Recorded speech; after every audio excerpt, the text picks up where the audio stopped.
Mia had returned home from work, expecting her beloved cat Bubbles to greet her at the door as usual.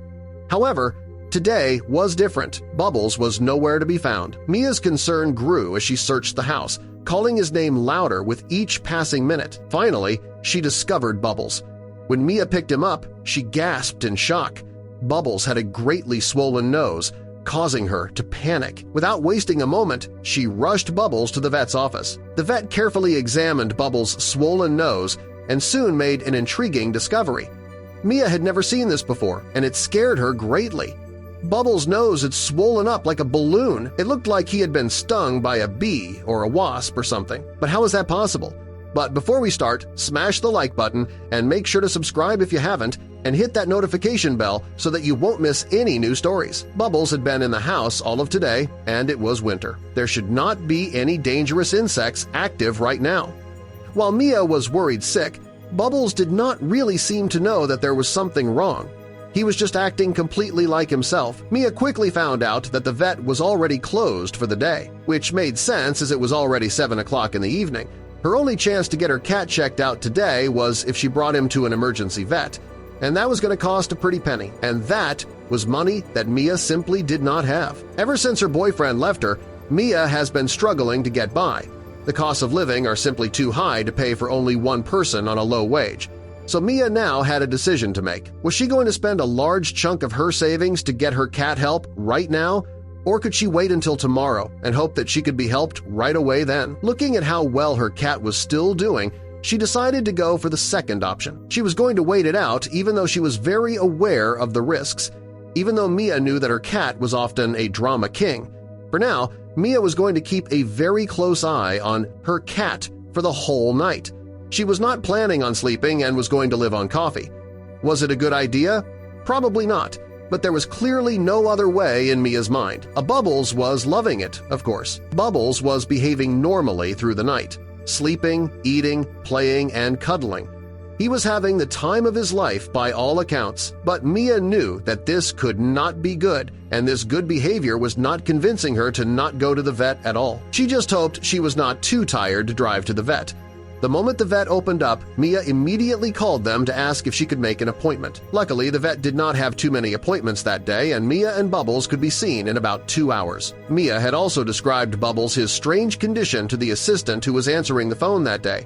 The assistant did not sound too worried. It was not the first time they were going to treat a cat who had a bit of a swollen nose. But the assistant had no idea how big the nose had actually gotten. And when she found that out, she regretted not scheduling Mia's appointment any sooner. This was looking very serious. Mia decided to get an hour of sleep and then drove to the vet. She wanted to get there early, and she had no problem waiting for a little bit.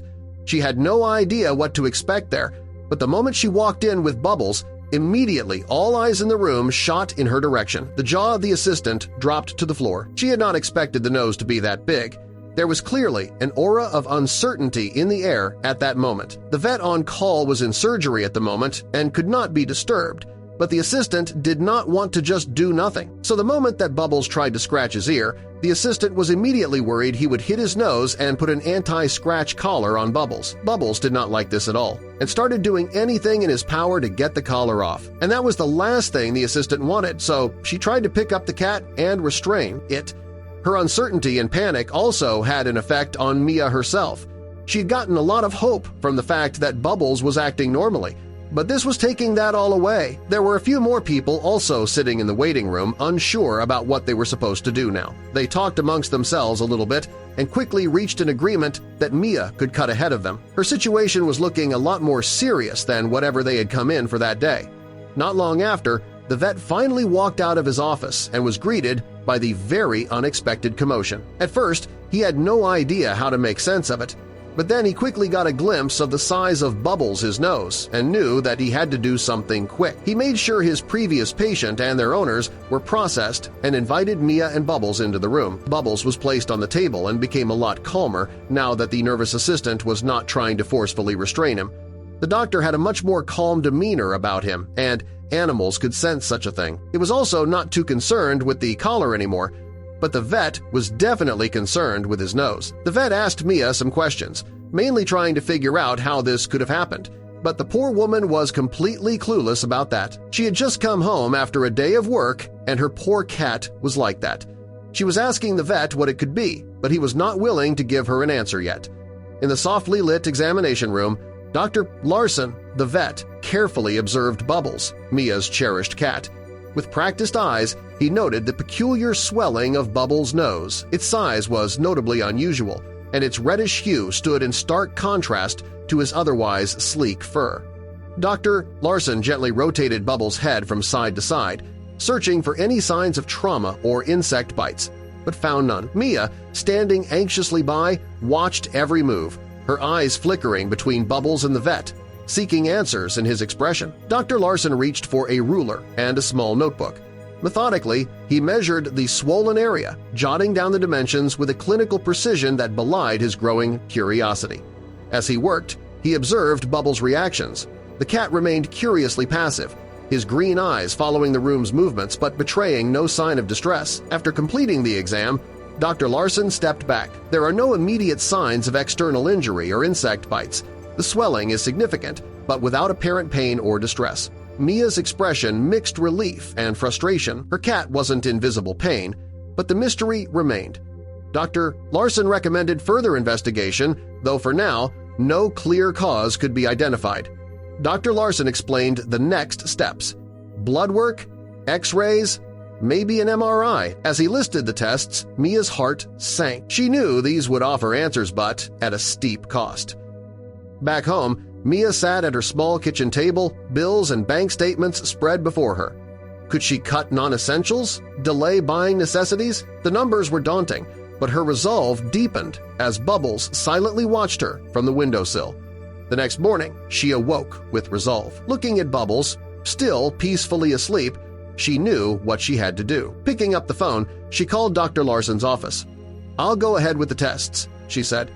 Mia then reached out to family and close friends, explaining Bubbles' condition and the upcoming expenses. Her voice trembled, unaccustomed to seeking help, but her sincerity was undeniable.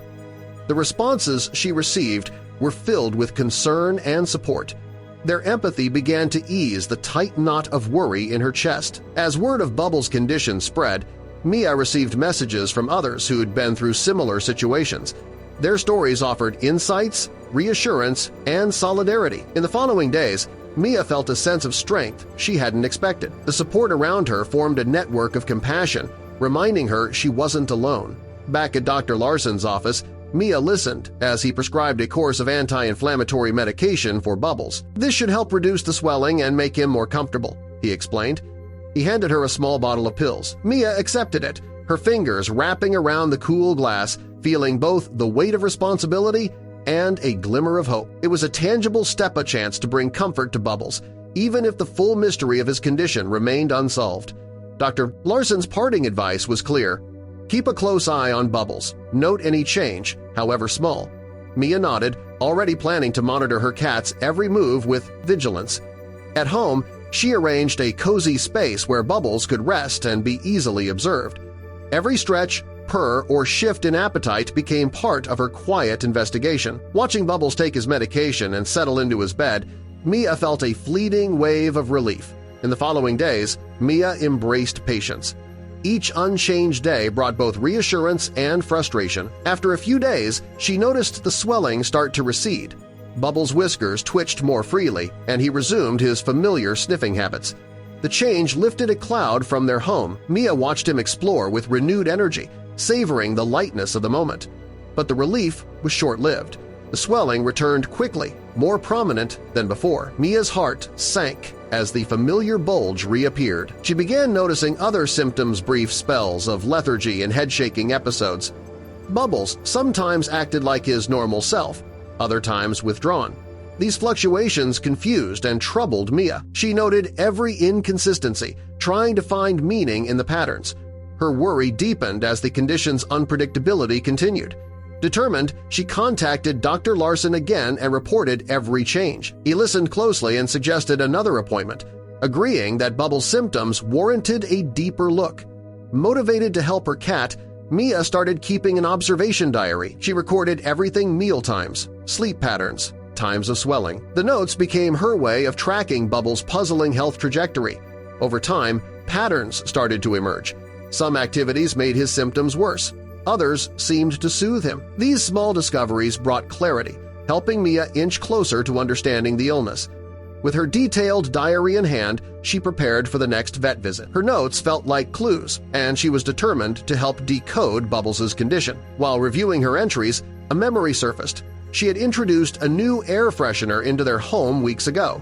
The timing coincided with the first signs of Bubbles' swelling. At first, the memory of the air freshener seemed trivial, but Mia couldn't shake the growing suspicion.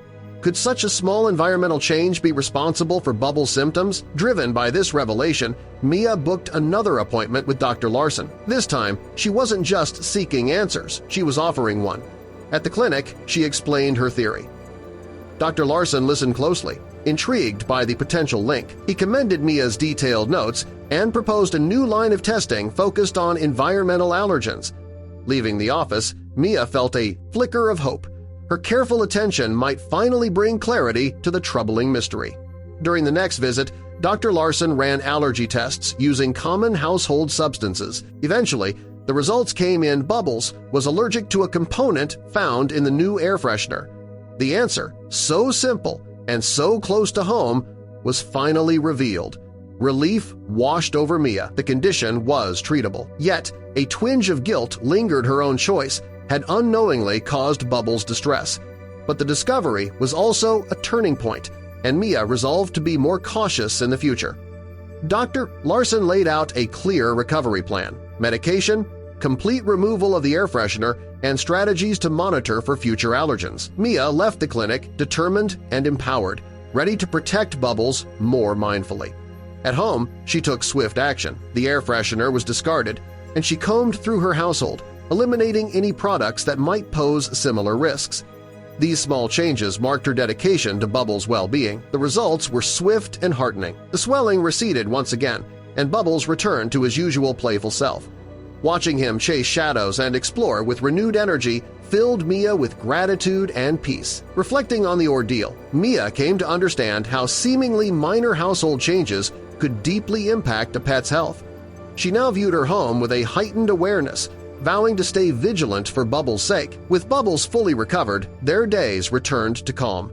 They spent quiet evenings together, Bubbles curled in Mia's lap, purring in contentment. The experience, though stressful, had deepened their connection. It wasn't just the end of a health crisis, it was the beginning of a new chapter, one grounded in trust, care, and a shared journey toward a healthier, more mindful life.